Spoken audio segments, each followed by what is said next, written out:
สบายดีสวัสดีพี่น้องฟังไทยฟังลาวพี่น้องสุขุสุขคนเด้อที่เขามารับชมรับฟังบาวบุญค่ำปากซีลาวไทยเด้อตอนนี้บาวบุญก็อยู่ที่เมืองปากซีพี่น้องแขวงจำปาสักอยู่ริมฝั่งโขงพี่น้องอันนี้ก็สิเป็นสะพานข้ามไป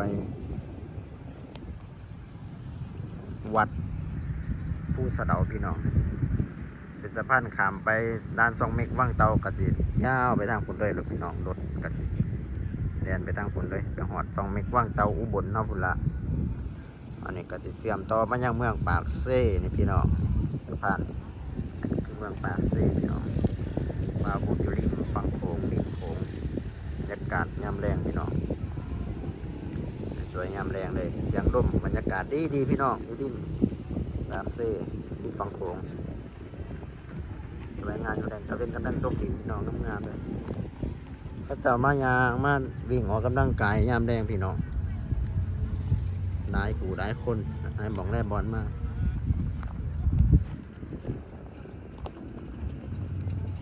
สะพานสวยๆงามๆยามแดงพี่น้อง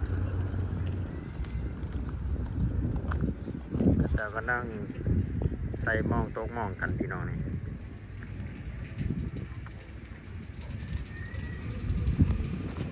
ยามแรงเลยแล้วบาบุญสิผ้ายางไปรอเบิงตลาดคนเดินตลาดกลางคืนพี่น้องที่ฝั่งโขงพูดดังบุญพี่น้องเนี่ยบาบุญสิผ้ายางไปเบิงเรื่อยๆเนาะ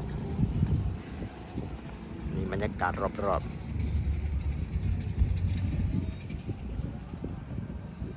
ริมภูเขางามๆยามแรงพี่น้องสบายดีเมืองปากเซ่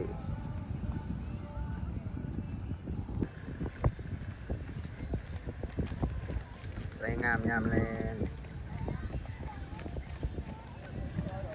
ปากเซ่นครปากเซ่ยืมไม่ได้กระซ่า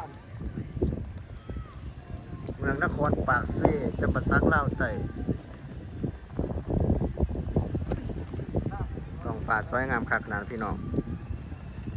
เว้นกำลังตกดินเนี่ยบาบุญพายางไปเบิงถนนคนเดินถนนยางยามคืนเนาะบรรยากาศสวยๆงามๆยามแรงปากเซ่เนาะเรากำลังยางออกกำลังกายกันพี่น้องหลายคนอยู่กันมาเนาะยางแรงออกกำลังกายยามแรงมีของขายมีแนวกินหลายอย่างอยู่พี่น้องอันนี้จะเป็นรุ่นไอติมเลยกระเดมเนาะหรือว่าทางเราเกิดกระเดมเนาะเป็นไอติมเนาะ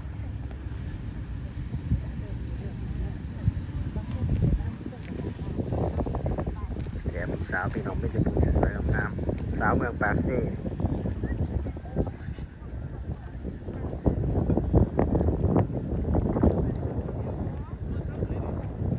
รถเด็ดครับพี่น้องสอนซ่อนคักหลายจำปาเมืองซ้ำเมืองปากเซ่เล่าไต่